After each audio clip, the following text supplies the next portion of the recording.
Hare Krishna. Today, May 20th, 2016, is the appearance day of Lord Nrsimha Dev. And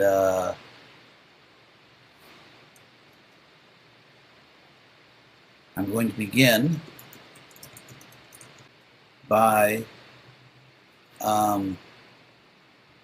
explaining the circumstances under which I took sannyas in 1972.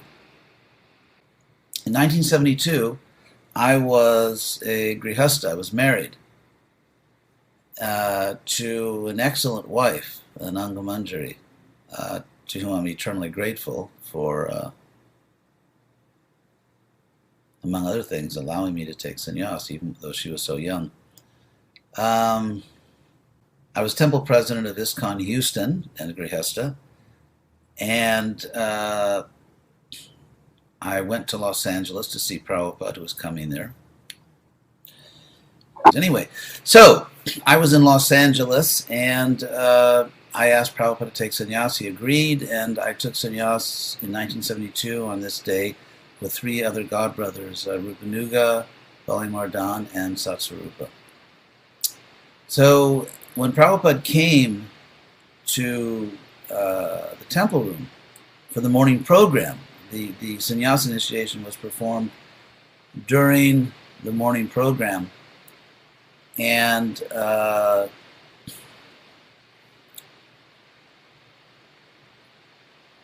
rather than chant Jai Radha Madhava, which he normally did, Prabhupada would come in, we would have Guru Puja, which we did then, we had the Guru Puja, and then Prabhupada would, after the Prema Dhwani prayers, Prabhupada would chant the Jai Radha Madhava prayers, and we'd have a class. So that day, instead of chanting Radha Madhava, he chanted the song Bhaja Hridayananda.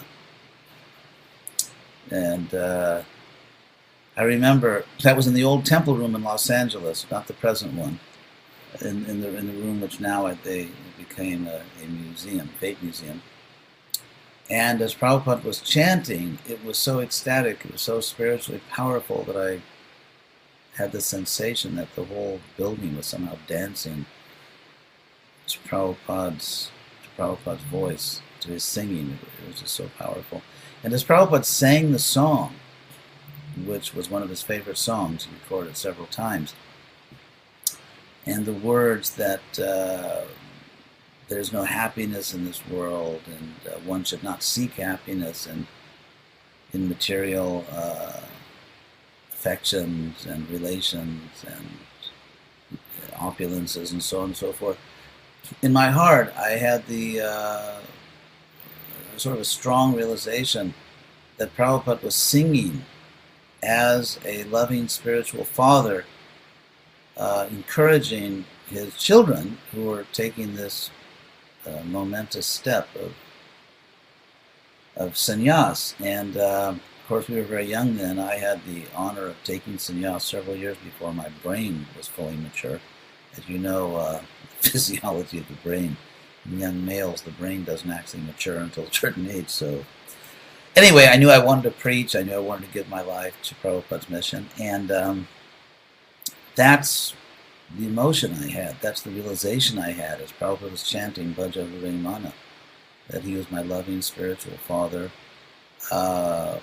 encouraging me and supporting me in this momentous step. And then, of course, we did the Caturdasi Das Goswami was there in LA, and Prabhupada actually had him perform the fire sacrifice and even speak a few words.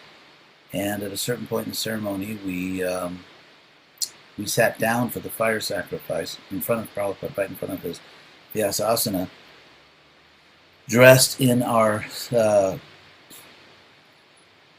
guess all of us had been householders. Not Balimardhan, he was a brahmachari before that, but Rupanuga had been a householder, and Satsvarupa and myself. So we sat down in the dress of the ashram we were leaving, and then at a certain point we got up.